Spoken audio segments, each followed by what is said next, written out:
Hi, it's Susan. Welcome back to my channel. Have something fun to do today, and that is I am taking part in a video hop called Texture This with several of the folks on my design team, and we've all got something a little bit different to share with you about adding texture to your junk journal pages, your tags, your ephemera, your mixed media projects. So I hope that you will follow through the links in the description box and hop from video to video and check everybody's videos out. I believe some of the folks are doing a giveaway, including myself, and you'll have to watch to the end of the video to find out how to participate. So why texture? Well, without texture, we'd be looking at a blank sheet of paper, which is not that exciting, right? Which is probably why most of us, as soon as we start making junk journals, we take that white piece of paper and we dip it in some coffee or tea to get something on the page that makes it a little bit more interesting. And if you've got some of the remnants of the coffee or the tea left on there, then you get an actual physical texture.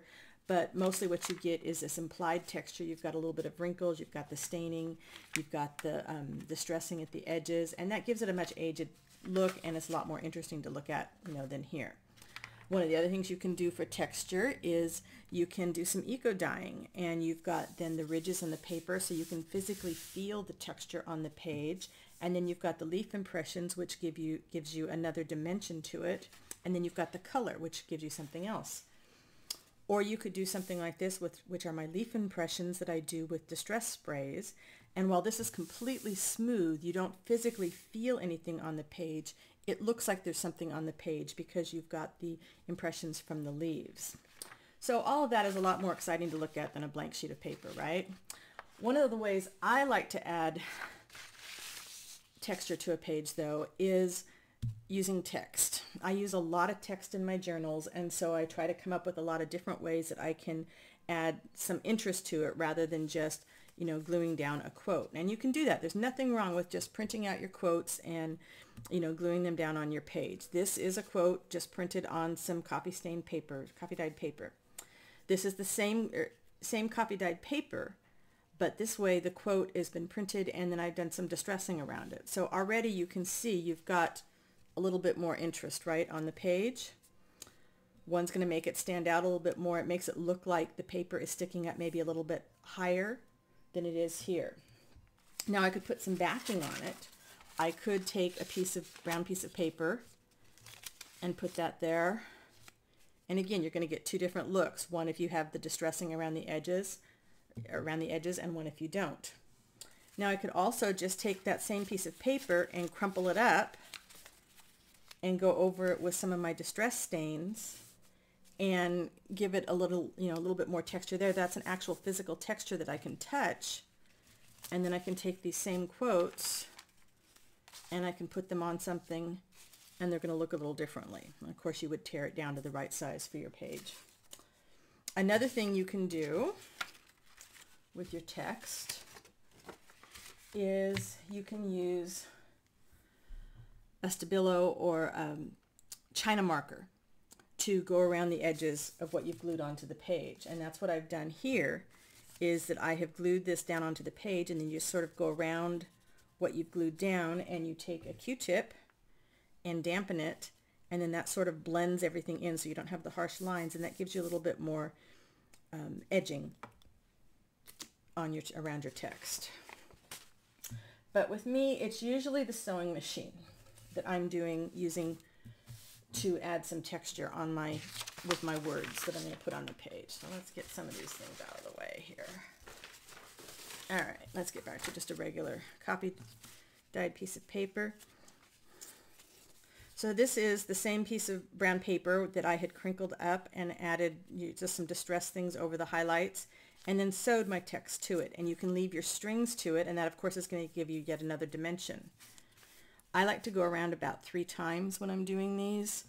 I just find it's a little bit more interesting. And then let's look at the different ways you can sew to create different effects. Of course, you can do your zigzag, and that's going to give you one thing. You can add something here. Add your text there. You can do just a single stitch around it and then no backing. Or you could do my favorite, which is 3 around and that. And so normally what I would do is then I would glue this to here. I would sew this first, and then I would glue this, and then I would glue this into my page. And this is something you can do up ahead of time as a make ahead, so that you would have those ready for you. Another thing you could do would be to just take it and sew it right on the page itself. And so that's giving you the, the physical, that tactile thing when you're flipping the pages of the journal. We love the sound of old paper, and we love to feel it.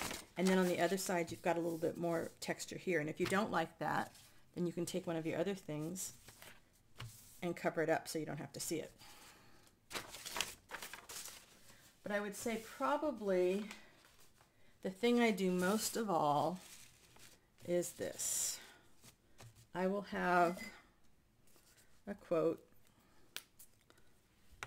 and I have a little piece of material that's been frayed, a little bit of lace, and I want to get those in there first. So of course I got bubbles. Always when you got the camera going, right? Sometimes I do this with a glue stick first and then come back in. Yeah, don't like that. There we go, that's a little better. Ooh, way too much Fabri-Tac, but it's been sitting upside down for a while.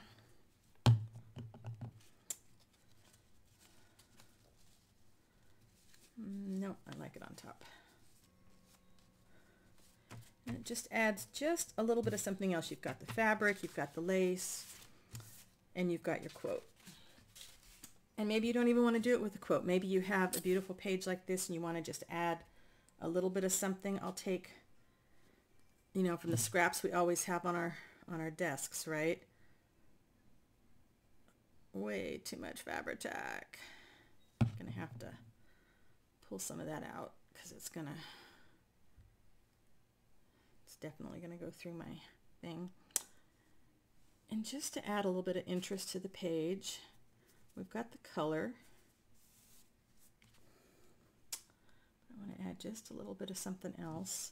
And again, these are just little scraps that were on my desk, and I save everything. Oh, come on, Fabri-Tac, be my friend.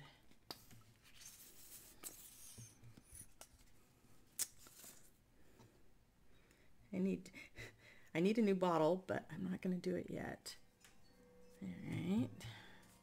And then I got all these threads left, so let's just put a little dab of Fabri-Tac in the center and pile those threads on top of it. And then if I wanted to, of course, I could take one of my quotes and put it down there. So some simple ways that you can add text to your pages and then get that texture effect at the same time. It doesn't add a lot of bulk, and you can use up a lot of your scraps. You can use up your brown paper packing material and add words to your pages. I will be doing a giveaway of a free kit from my Etsy shop Poppiness for anybody that leaves a comment on this video. And so you can just leave a comment, and I don't know who all in the rest of the hop is doing giveaways, but I know a couple of the gals were going to do so you'll have to hop through the rest of the videos and see who's doing what. That is all I have for you now. Please visit everybody in the hop and let them know that you're liking what they're seeing. Leave them a thumbs up. If you like this, I hope you leave a thumbs up, and I will see you next time. Thanks so much for watching. Bye for now.